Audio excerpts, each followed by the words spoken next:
Good evening, ladies and gentlemen. Welcome to Gay City Sports Radio's broadcast of the Girls Region 2D Semifinals and the James River Advisors pregame show, live from the University of Virginia at Wise.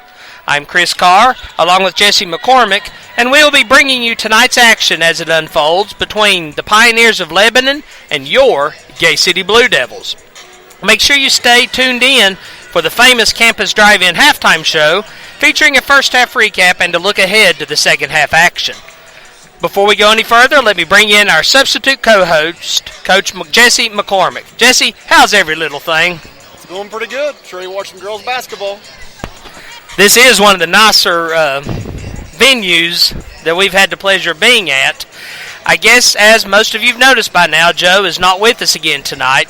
He's still not feeling quite up to par and thought it might be better to try not to overdo things, so he's listening again at home. Joe, I'm trying to keep your seat warm. Hope you can make it back soon. In the meantime, it's kind of nice not having a censor right here beside me.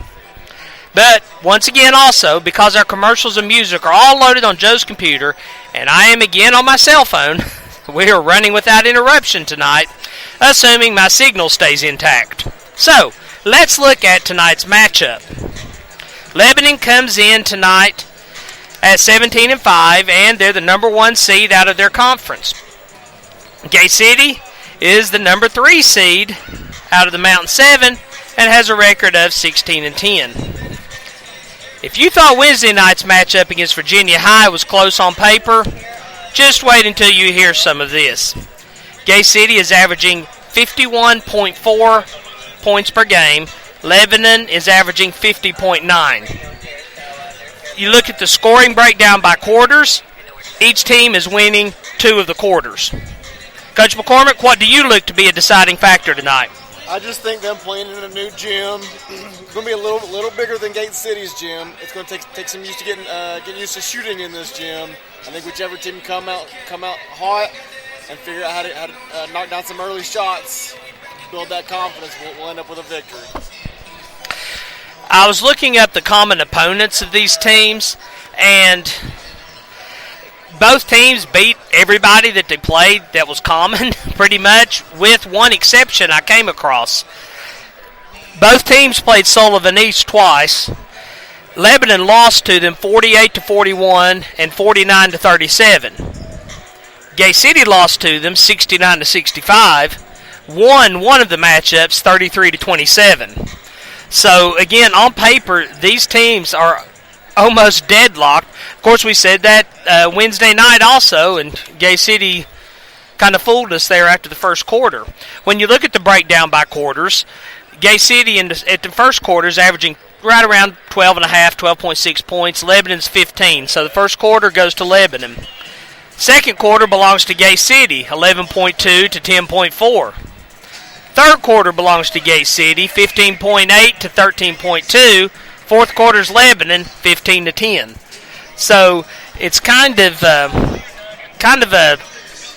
basically a push, I think. Of course, Joe's texted me pointing out Gay City was the number 2 seed. I was referring to them finishing third, but Abingdon did move on. So Joe, you got me on that one. Gay City was the number 2 seed.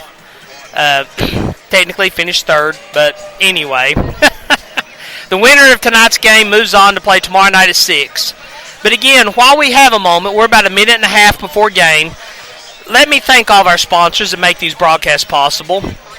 Premier Pharmacy, La Coretta of Weber City, Broadwater Trading Company, Farm Bureau Insurance of Scott County, James River Advisors, Campus Drive-In, Delegate Terry Kilgore, the Law Office of Jesse Walker McMurray, Nova Health and Rehab, Elmcroft of Johnson City, Colonial Funeral Home, and the Big Blue Booster Club. We're less than 1 minute to go before game time. Coach, what do you do to settle the nerves? I think you just gotta maybe tell some jokes, tell something just to get the edge off. Again, these do-or-die games, they can come out tight, they can come out maybe short-arming shots coming up short. Or see the coach maybe getting them loud, trying to make them comfortable. So, assuming we have the national anthem, we'll pause for that. But once again, we'll cover it live since we don't have the audio recording handy. And then we'll be ready for the Big Blue Boosters starting lineup. Both teams now are out on the court. They are lined up for the national anthem. Cheerleaders are in position. So I'm assuming that that's getting ready to take place. Of course, I assume a lot and find out differently. But I think we are ready now for the national anthem from the University of Virginia at Wise.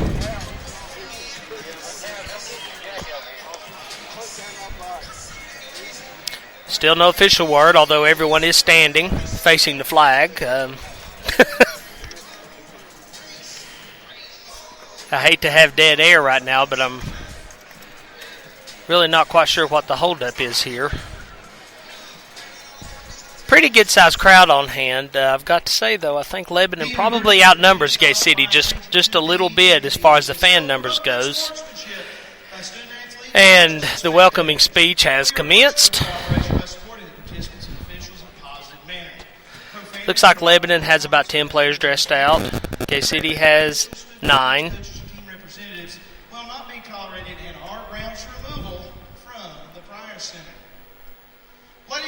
And now we will present the national anthem. For your Region 2D Girls Basketball Semifinals. Our first matchup tonight, ladies and gentlemen, will pit the Lady Blue Devils of Gate City taking on the Lady Pioneers of Lebanon. At this time, ladies and gentlemen, we do ask that you please rise. Gentlemen, if you would kindly remove your caps as we pay honor to America with the playing of our national anthem.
And we're ready to get under action.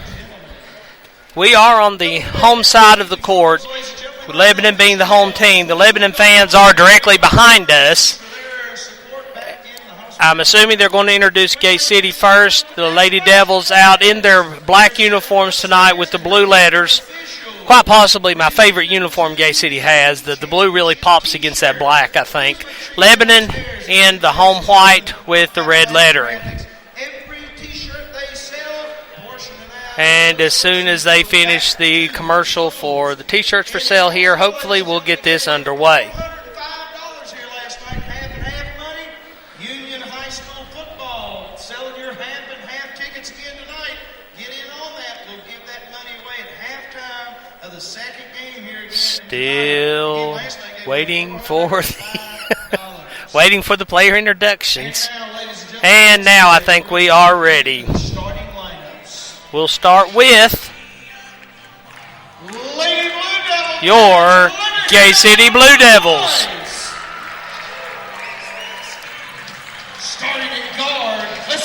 Starting at guard, number 5, the senior, Kendall Quillen. Also at guard, number 21, the senior, Sam Gerald. At guard, the junior, number 23, 1,000-point scorer, Sarah Thompson. Also a guard, sophomore, number 24, Macy Mullins. And at forward, sophomore, number 40, Riley Housewright. That is your Big Blue Boosters Gay City starting lineup. Of course, Gay City coached by Kelly Housewright. And now for the lineup for the Lebanon Pioneers. Jesse, I believe this announcer really enjoys his job. He's putting everything into it. Number 1 for Lebanon, Kara Long. Number 3, Avery Price. Number 4 is next up, Alexis Horn. Number 20, a freshman starting for the Pioneers, Morgan Varney. And junior number 23, Emily Music. That's your starting lineup for Lebanon. Again, tonight's lineup brought to you by the Big Blue Boosters. As I've said before, Jesse, the great thing about sports, we're about to get this settled here in about the next hour and a half. So, as is normal the case for Gay City, Housewright set for the tip-off. Carol Long facing off her. Gay City going to be going from left to right on your speaker dial. And there's the tip-off, and the ball goes to Avery Price for Lebanon. She passes it back over to Long. Long immediately getting pressure by Thompson. Feeds the ball over. It goes to Morgan Varney. They swing it back around to Alexis Horn. She loses her grip on it. She's able to wrangle it back in before Housewright can get to it. Feed the ball back around to almost to the timeline with Emily Music. Feed it over to Carol Long. They hit a wide open Morgan Varney underneath for the layup. Jesse, that looked awfully easy. Yeah, that was a great cut back door. Gacy's got to look for that backside help. Just as quickly, Thompson brings the ball down. She pulls up for a three on the right-hand side, drains it. Gay City leads 3-2, 7:15 to go. Ball goes inside to Morgan Varney. She loses control, stolen away by Macy Mullins. Jesse, I was looking all over for the scoreboard and didn't realize it's right above our heads. Ball goes back over to Mullins. She pulls for three, shoots the air ball, goes out of bounds. It's going to go back to Lebanon. Lebanon coached by Rex Parker. They look to be a well-coached team. So far, they've executed really well both times down the court. Fortunately, they've only converted one time. Cara Long has the ball now. Picks up her dribble, manages to pass it off to Morgan Varney. Varney swings it back over to Music. Music getting trapped by Quillen. Quillen tries to take it away from her, and we have our first jump ball of the night. Since Joe's not here to play the music, you can all sing it in your heads. Jump ball number 1. Really quickly, Kaylee Dunn checking in, and Mullins going to catch her breath. So, Gerald sent to inbound. Dunn on the court with her, along with Housewright, Thompson, and Quillen. Dunn now running point, brings the ball down top of the key, passes it over to Thompson. Thompson feeds it inside to Housewright. Housewright goes up strong, hits the layup. It's 5-2 Gay City, 6:18 to go, first quarter. Gerald now, full court pressure on Music. She manages to get it across the timeline, pass it down to Alexis Horn. Horn tries to go up, loses the dribble, stolen away by Thompson. Thompson brings the ball down. It's 3-on-1, though. She pulls up to wait for some reinforcements. Passes it over to Quillen. Ball's knocked out of bounds by Music. Remains with Gay City. I was afraid Thompson was going to go driving in there, and that was going to be ugly, 3-on-1. Fortunately, she pulled up, waited for some help, and Gay City sets their play. Thompson inbounds it to Dunn. Dunn, top of the key. She looks to drive in, kicks it back over to Quillen in the side. She's deadly from there. I think she hit 2 Wednesday night. She hits another three-pointer. It's 8-2. Gay City leads. Carol Long now back across the timeline. All kinds of pressure from Thompson. She manages to pass it over to Olivia Dye. They bring it back up to top of the key. Dye looks to drive inside. Stolen away again by Thompson. Brings the ball down the court. She looks to go in all the way. Shot goes up. No good. Rebounded by Dunn.